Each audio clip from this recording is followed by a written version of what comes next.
আপনার জীবন থেকে যদি ভালোবাসা হারিয়ে যায়, আপনি ভালোবাসা এই শব্দটাকে ঘৃণা করেন, আপনি কাউকে ভালোবাসতে চাইছেন, প্রতিটা ক্ষেত্রেই প্রত্যাখ্যান হচ্ছেন, আপনাকে ইগনোর করছে, আপনাকে এড়িয়ে চলছে, আপনি কোনোভাবেই সেই অপমানটাকে মেনে নিতে পারছেন না। আপনি যে কোনো জায়গাতে একটি মেয়েকে মনে মনে পছন্দ করলেন, তার সঙ্গে ফ্রেন্ডশিপ তৈরি করতে চাইছেন, তার সঙ্গে সম্পর্ক তৈরি করতে চাইছেন, তার সঙ্গে গার্লফ্রেন্ডশিপ তৈরি করতে চাইছেন এবং ফিউচারে তাকে আপনি লাইফ পার্টনার বানাতে চাইছেন। কিন্তু আপনি চাইলেই তো হবে না, আপনি যাকে চাইছেন সে কি আপনাকে চাইছে না চাইছে না? তাই তো আপনি দুঃখে কষ্টে আপনার দিন কাটাচ্ছেন, নিজেকেই ভুলে গেছেন আপনি কে। আর আপনি কে, এই আপনার আইডেন্টিটিকে, আপনার যে পরিচয় সেটাকে ফিরিয়ে দেবার জন্যই হচ্ছে আজকের ভিডিও। জ্যোতিষগুরু দ্রোণাচার্যজির অনুষ্ঠান নিয়মিত দেখার জন্য এবং অনলাইনে গুরুজির ভক্ত ও শিষ্য হওয়ার জন্য এক্ষুনি জ্যোতিষী দ্রোণাচার্য চ্যানেলটি সাবস্ক্রাইব করুন এবং সব ভিডিওর নোটিফিকেশন পাওয়ার জন্য পাশে থাকা বেল আইকনটি প্রেস করুন। নমস্কার। নতুন করে আর পরিচয় করিয়ে দেবার কিছু নেই, তবু যারা আমার চ্যানেলে নতুন, আমার ভিডিওটা নতুন দেখছো, তাদের সঙ্গে একটু পরিচয় করব। আমি জ্যোতিষগুরু দ্রোণাচার্য। নতুন এবং পুরনো সমস্ত সাবস্ক্রাইবার, ভিউয়ার্স, ফ্যান, ফলোয়ার্স, আমার ভক্ত শিষ্য প্রত্যেককে জানাই আজকের এই অনুষ্ঠানে স্বাগত। এবং পৃথিবীর যে প্রান্তটিকেই আমার প্রত্যেকটি ভক্ত, শিষ্য, ফ্যান, ফলোয়ার্স, সাবস্ক্রাইবার এই অনুষ্ঠান দেখুক না কেন, আশা করি প্রত্যেকে আপনারা ভালো আছেন, সুখে আছেন, শান্তিতে আছেন। ইয়েস দর্শক, তার কারণ হচ্ছে ভালো থাকা, সুখে থাকা, আনন্দে থাকার আরেক নাম হচ্ছে জ্যোতিষগুরু দ্রোণাচার্যের অনুষ্ঠান। দর্শক বন্ধু, আমি আমার প্রত্যেকটা ভিডিওতে বলে থাকি, বেদ, বেদান্ত, গীতা, পুরাণ, উপনিষদ, চণ্ডীর মতন বিভিন্ন বড় বড় ধর্মগ্রন্থ থেকে রিসার্চ করা, গবেষণা করা তন্ত্র, মন্ত্র, টোটকা, প্রয়োগ পদ্ধতি, কৌশল আমি তোমাদের হাতে তুলে দিই, তোমাদের বেঁচে থাকার রসদ আমি তুলে দিই। তো কি করতে হবে আজকে না, 12 বার রাত্রিতে শুধুমাত্র লিখে দিন একটা নাম, আপনি যাকে চাইছেন সে হয়ে যাবে সারা জীবনের জন্য আপনার। চলুন জেনে নেওয়া যাক পুরোপুরি বিশ্লেষণ। কি করতে হবে দর্শক বন্ধু, প্রথমেই বলে নিই যে একটা সাদা কাগজ, ফুল স্কেপ A4 সাইজ সাদা কাগজ নিতে হবে।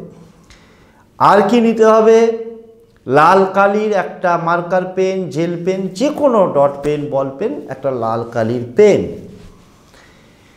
প্রথমে কি করতে হবে না, আমি স্ক্রিনে অবশ্যই দেখাবো এবং ক্যামেরাম্যানকে আমি বলবো যে স্ক্রিনে যে ছকটা দেখাবে সেই ছকটাকে অবশ্যই একটু বেশিক্ষণ করে ধরে রাখতে, এবং আমার প্রত্যেক দর্শক বন্ধুকে বলবো পারলে একটা স্ক্রিনশট মেরে ছকটাকে রেখে দিন, তাহলে কি হবে, কাজটা করতে সুবিধা হবে। তাহলে সাদা কাগজ, লাল কালির পেন। কবে কবে করতে হবে, মঙ্গলবার, বৃহস্পতিবার, শনিবার দিন রাত্রিবেলায়। রাত্রিবেলায় মানে শুতে যাবার সময়, সারাদিনের কাজকর্ম, খাওয়া দাওয়া সব কিছু কমপ্লিট, যে কোনো একটা জায়গায়, এটা মেঝোয় বসে করলে বেস্ট হয়। মেঝোতে পূর্ব দিকে অথবা উত্তর দিকে মুখ করে বসলে, আসন বিছিয়ে, যারা আমার পুরনো ভিউয়ার্স তারা প্রত্যেকে জানে যে আমি মেঝোতে আসন বিছিয়ে বসে যে কোনো ক্রিয়া করতে বলি। আসন বিছিয়ে বসে পূর্ব দিকে অথবা উত্তর দিকে মুখ করে একটা গোল সার্কেল আঁকতে হবে। এই সার্কেলটা যে এমনি হাতে করে আঁকতে পারবে ভালো, যদি হাতে করে আঁকা সম্ভব না হয়, তাহলে যে পেন্সিল কম্পাস পাওয়া যায় সেই পেন্সিল কম্পাসে লাল কালির পেনটাকে ঢুকিয়ে ওই সার্কেলটা এঁকে নেওয়া যাবে। স্ক্রিনে দেখাচ্ছে, দেখো ওই সার্কেলটা এঁকে নেবার পর কিভাবে তোমরা লিখবে, স্ক্রিনে ছকটা দেখাচ্ছে, দেখো, কারণ এটা মোস্ট ইম্পর্টেন্ট যে ছকটাকে তোমরা গোল করে এরকম করে সার্কেলভাবে এঁকে নিলে। এঁকে নেবার পর প্রথমে ওই ছকের মধ্যে ঠিক আমি যেখানে যা লিখেছি ঠিক সেইভাবে লিখবে। লেখার পদ্ধতিটা আমি বলে দিচ্ছি। সার্কেলের মধ্যে অর্থাৎ ওই যে চক্রটা আঁকবে, ওই চক্রের মধ্যে প্রথমে লিখবে 1, তারপর লিখবে 2, অর্থাৎ তোমার ডান দিক থেকে লেখাটা শুরু করবে। তোমার ডান দিক থেকে 1, 2, 3, 4, 5, 6, 7, 8, 9, 10, 11, 12, এই 12 পর্যন্ত লেখা হয়ে গেল। এবং লক্ষ্য রাখবে যে 12টা যেন একদম উপরে থাকে এবং 6টা যেন নিচে থাকে। যদি এই রকম 4 ভাগে ভাগ করে নিই গোল সার্কেলটাকে 4টে ভাগে, তাহলে ওপরে থাকছে 12, নিচে থাকছে 6, ডান দিকে থাকছে 3, বাম দিকে থাকছে 9, তার মাঝখানে 1, 2, ওপাশে 4, 5, 7, 8, 10, 11, এই রকম করে 1 থেকে 12 পর্যন্ত লেখা হয়ে গেল। যেখানে 12 লিখেছ ঠিক ছকের মধ্যে লেখা আছে, অর্থাৎ সার্কেলের মধ্যে লেখা আছে 12, কিন্তু সার্কেলের বাইরে লেখা আছে ওম। ওই 12 ওপরে ওখানে লিখলে ওম, তারপর লিখবে ক্লিং, তারপর লিখবে হ্রিং, তারপর লিখবে ক্লিং, তারপর লিখবে হ্রিং, তারপর লিখবে ক্লিং, তারপর আবার 6 নম্বর যেখানে লেখা আছে ওখানে লিখবে ওম, তারপর 7 নম্বরে লিখবে ত্রিং, 8 নম্বরে লিখবে শ্রিং, 9 নম্বরে লিখবে ত্রিং, 10 নম্বরে লিখবে শ্রিং, 11 নম্বরে লিখবে ত্রিং, আর 12 নম্বরে তো ওম লিখতে বলেইছি। আশা করি বোঝাতে পারলাম। লেখা কমপ্লিট। তারপর দেখো ঠিক যে জায়গাটায় আমি লিখে রেখেছি নিজের পুরো নাম, তাহলে পদবী সমেত নিজের পুরো নামটা লিখছো, লেখা হয়ে গেল। তার নিচে লিখবে 396, ইংলিশেও লিখতে পারবে, হিন্দিতেও লিখতে পারবে, যে ভাষায় স্বচ্ছন্দ লিখতে। 396,396 লেখা কমপ্লিট। এখন অনেকে প্রশ্ন করতে পারো যে গুরুজি আপনি যে 12 বার রাত্রিতে লিখতে বললেন, তুমি একটা জিনিস লক্ষ্য করেছো যে 1 থেকে আমি ক্লিং দিয়ে শুরু করলাম এবং মাঝখানে 2টো ওম, তাহলে তোমরা 12 বারই লিখলে। অনেকের মনে হতে পারে যে গুরুজি আপনি তো ব্যাখ্যা করে বললেন না যে কি 12 বার লিখলাম। 12 বার লিখছো, তার কারণ হচ্ছে ক্লিং, হ্রিং, ক্লিং বা ত্রিং বা শ্রিং যেগুলো বলছি প্রত্যেকটাই কিন্তু বিভিন্ন দেবদেবীর বীজমন্ত্র। এবং ওমটাকে কেন 12 নম্বরে এবং 6 নম্বরে রাখা হয়েছে, তার কারণ হচ্ছে ওমটা হচ্ছে একটা সেতুর কাজ করছে। যখন আমরা একটা ব্রিজ বা সেতুর এক প্রান্ত থেকে আরেক প্রান্ত যাই, তাহলে একটা হচ্ছে স্টার্টিং পয়েন্ট, একটা হচ্ছে এন্ড পয়েন্ট। এই end point are starting point যদি না থাকতো একটা ব্রিজ বা একটা সেতুর, আমরা মাঝখান দিয়ে যেতাম কি করে? তাহলে এখানে ওম হচ্ছে মোস্ট ভাইটাল। আমরা যখন ওম চ্যান্টিং করি আমাদের শরীরের প্রত্যেকটা রোমকূপ খাড়া হয়ে যায়। অসীম শক্তি এই ওম। বিশ্ব ব্রহ্মাণ্ড কাঁপবে, দুলবে। ভূমিকম্প হলে যেমন পৃথিবী দুলে যায়, ঠিক সেইভাবে দুলবে। ওমের এতটাই শক্তি। এবং প্রত্যেকটা দেবদেবীর বীজমন্ত্র দেওয়া আছে। এই বীজমন্ত্র নিয়ে আমি আগে ভিডিও করেছি, পারলে আপনারা দেখে নেবেন। লেখা কমপ্লিট। তারপর কি করবে না, এই সাদা কাগজটাকে সুন্দর করে 4টে ফোল্ড করলে, 4টে ফোল্ড করে প্রথম ফোল্ডের উপরে একটু সিঁদুর গুলে রাখবে, সর্ষের তেল দিয়ে অথবা ঘি দিয়ে লাল সিঁদুর গুলে রাখলে, কাগজটাকে 4টে ফোল্ড করার পর ওই প্রথম একদম ওপরে পুরুষ এবং মহিলা যেই এই বশীকরণ ক্রিয়াটা করুক না কেন, তার ডান হাতের অনামিকা আঙুল দিয়ে একটা সিঁদুরের টিপ দিয়ে দিলে এবং যে কোনো একটা ফোল্ডের মধ্যে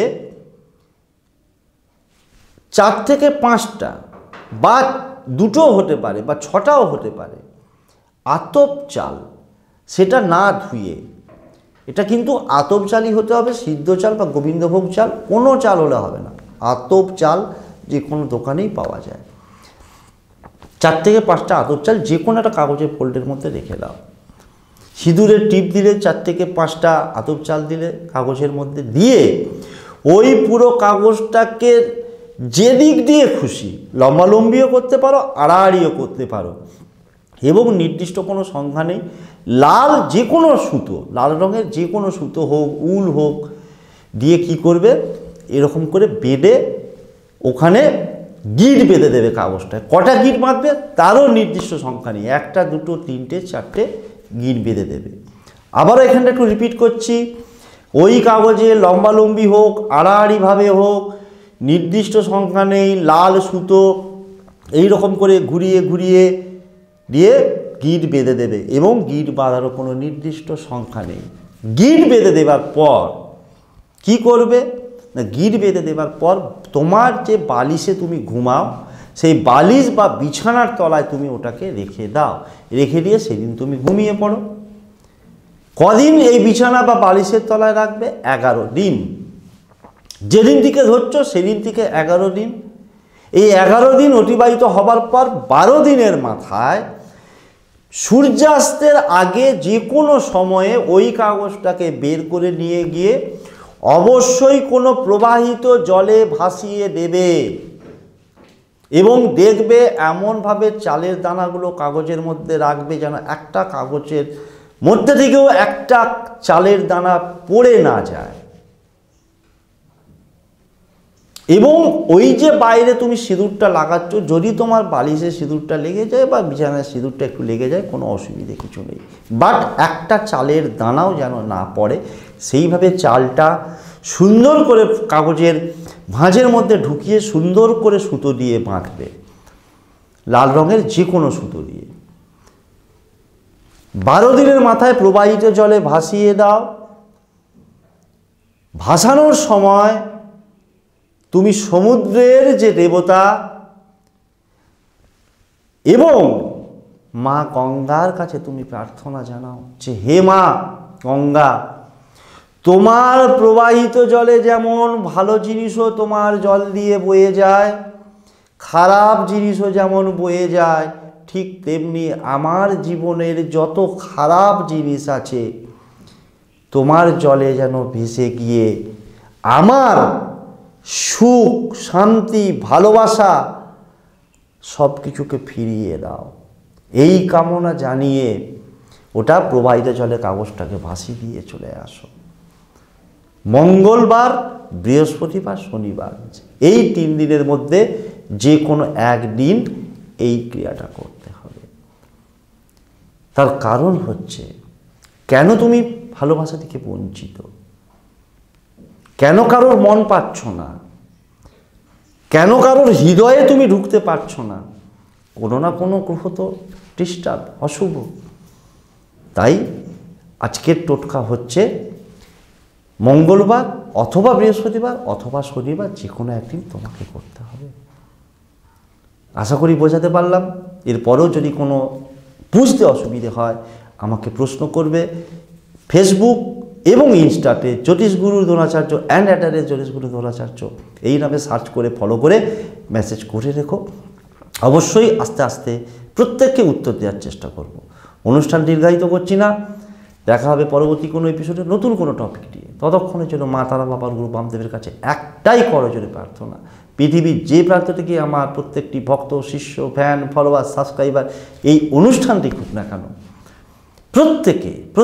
প্রত্যেকে ভালো থাকুক, সুখে থাকুক, শান্তিতে থাকুক, তাদের মুখের হাসিটা বজায় থাক এবং সর্বোপরি জয়ী হোক, কারণ জয়ী বানানোটাই হচ্ছে আমার একমাত্র লক্ষ্য। শেষ করছি আজকের অনুষ্ঠান। জয় তারা, জয় জয় তারা, জয় বাম, জয় তারা, জয় তারা, জয় তারা, জয় তারা।